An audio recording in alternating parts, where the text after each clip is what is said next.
ايام والله طلع شو؟ نطلع امستردام 3 ايام وتحجز لنا شاليه وطول 3 ايام تصرف عليه.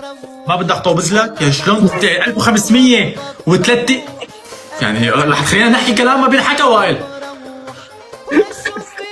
طيب ما بطريقه اسمع، يعني مصاريه وعزمك 3 ايام بشاليه. انت مو تحبني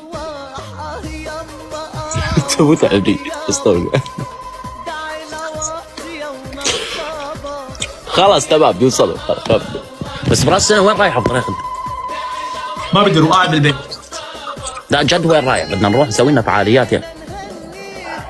ما عم بحسن اطلع من البيت، عرفت؟ يعني ما في اطلع من البيت، لهيك بضلني بالبيت والله.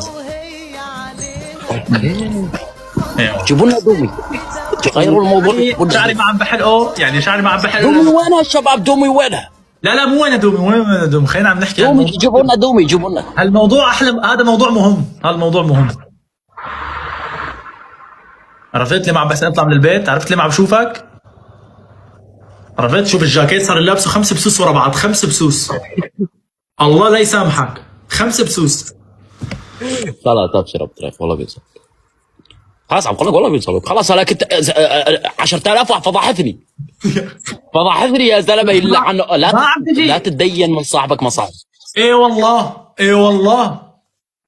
يعني لا تتدين من صاحبك. هاتوا شباب. الفلوس اللي عليكم. بكون هلا على الواتساب وبكتب كلمة ابشر، اذا مو فوق ال 75 مرة قايل لي ابشر، انا ما اسمي طارق.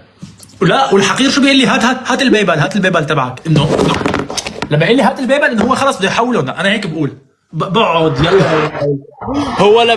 هو لبين ما يروح يجيب ايميله والبايبل انا بكون مسكر الواتس وخلاص.